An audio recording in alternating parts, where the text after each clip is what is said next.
Several years ago, I bought and received a lot of early Thomas and Friends videos and the like from an eBay seller.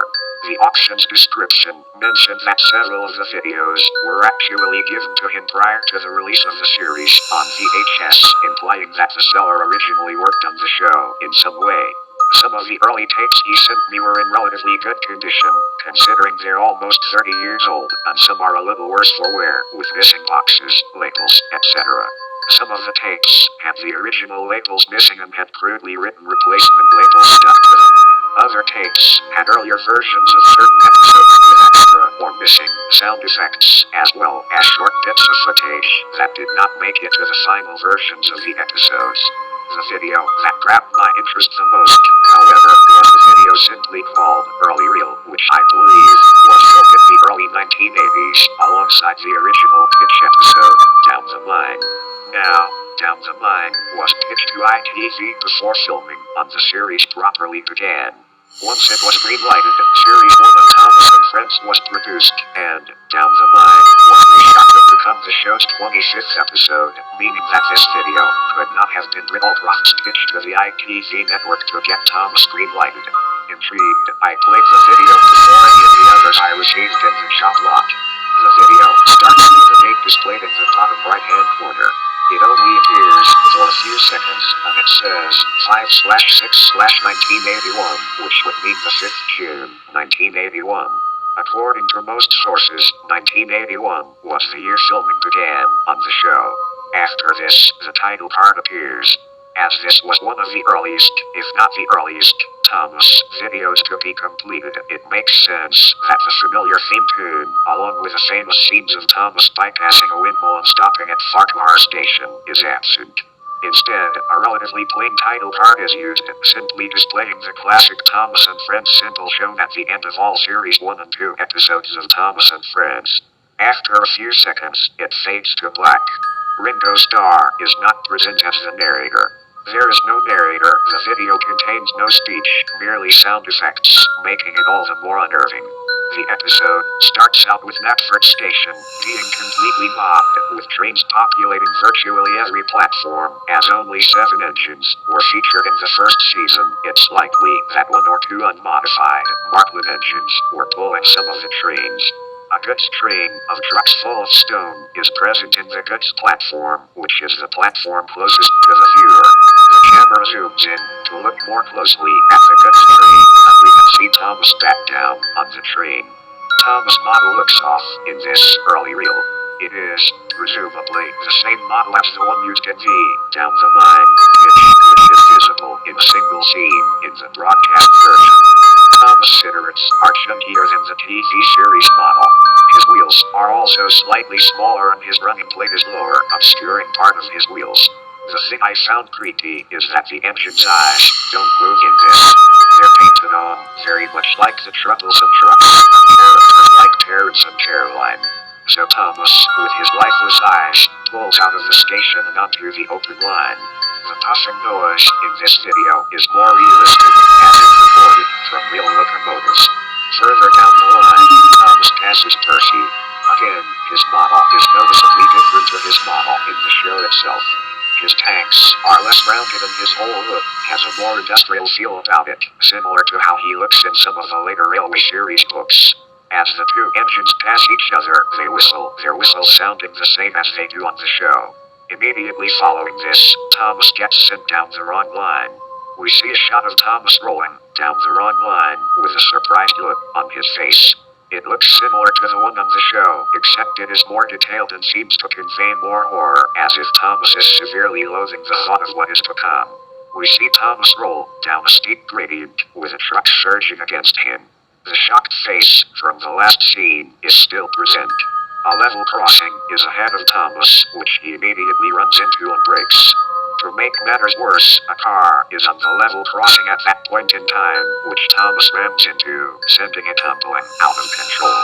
A semi-mountainous set similar to the one from Thomas in Trouble, where Thomas is confronted by the policeman, is seen with Thomas in the far distance.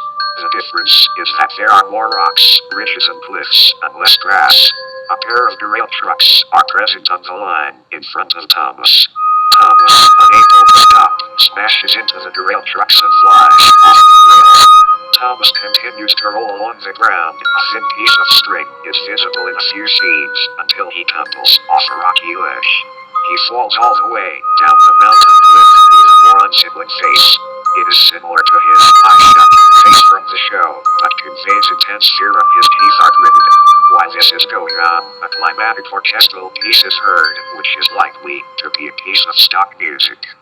Thomas reaches the bottom of the mountain and crashes into the rocky ground below.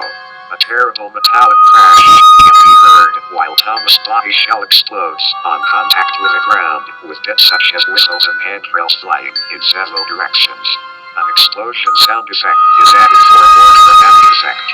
Even worse than this is a pair of male voices letting out blood-curdling shrieks, which I assume are Thomas' driver and fireman, either being killed or badly injured by the crash.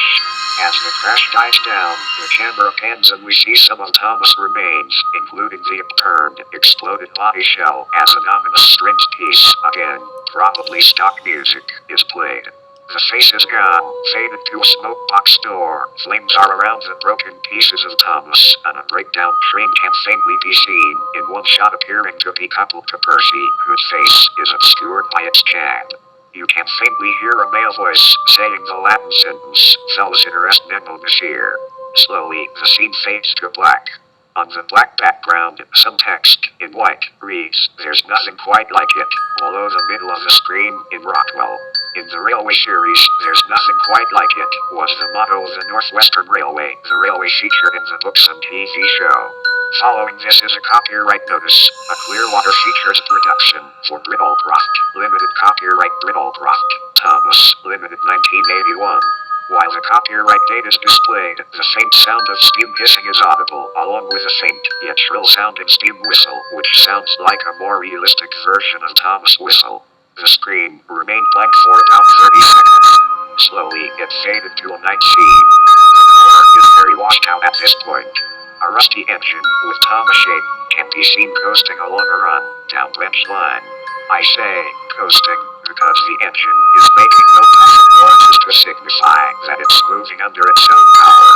I can only assume that the engine is a ghost Thomas or something similar. Thomas no longer has a face, but instead a regular smoke box door.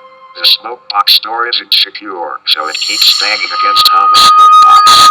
Each time the door opens, there is some sort of substance that is faintly visible inside Thomas' smoke box. I initially assumed this to be ash, but upon closer inspection it looks like some sort of rotting flesh. I still like to think that it's ash, however. Throughout these night scenes, very little sound is present. During close-ups of the ghost Thomas, some awful blending, squealing and clanking noises are heard.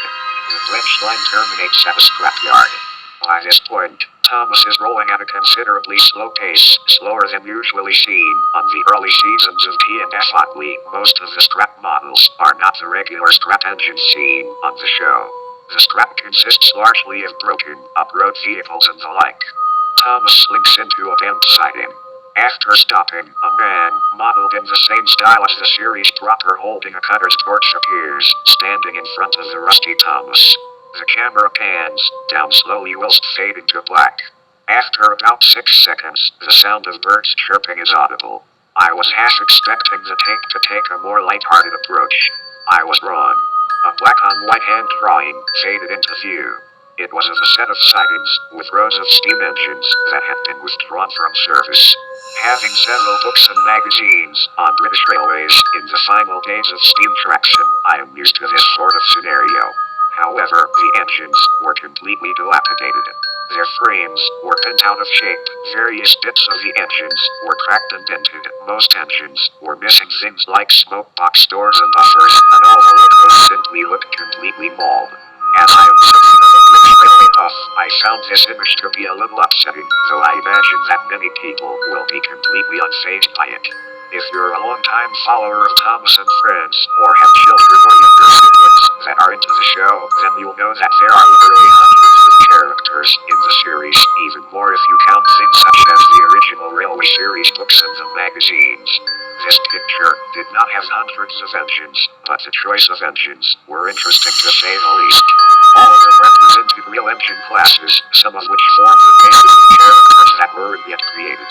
For example, there was a North Staffordshire battery electric locomotive. Fairly little known until 2012, when it was brought out of obscurity, I served as the basis for the character, Stafford. Even more bizarre was the inclusion of two Manning Wardwell-class tank engines. Any fans of the series will know that both Bully and Charlie are based on this engine class. Other engines were not used as a basis for any Thomas character. For example, the London, Tilbury and Southend Railway Class 79. This engine class normally sports a Westinghouse pump, as seen in the linked image. The drawing showed the pump to be missing. However, it had not been torched off, but rather it appeared to have been wrenched off, leaving a gaping hole in the smoke box. There were similar holes in the engine's boiler, and in the middle of the picture was Thomas himself, barely recognizable. His smoke box door had been broken right off, as had most of his jack and external parts. Some of his wheels were missing, his cigarettes were removed, and what little paint that had remained on the dilapidated and hole-ridden body shell was almost completely faded and obscured by rust. As for sound, the chirping birds played throughout the showing of the drawing, about 27 seconds in total, along with the unmistakable sound of a Black 5 whistle. The whistle was long and drawn out, lasting for the whole showing of the image and still trailing after the image had faded to black. It would seem that the recording was from an engine that had been taken out of service and was being drained of steam, ready to be broken up. This made the image all the more unsettling. Partway through, the whistle almost seems to begin to sound pained. I've always been somewhat unnerved by static captions or images, especially if they're not accompanied by any text or music. I've never liked static TV items used to signify the death of a royal family member, for example. This was no exception. The imagery in the soundtrack didn't help matters either. After a while the whistle begins to get a bit static while the image shows again for a quick second, but now with a black on red color scheme. It's not blood red or anything, but rather a perfect red you'd expect to see as the default red for old editions of Microsoft Paint. The red quickly fades to a more brownish yellowish hue before fading away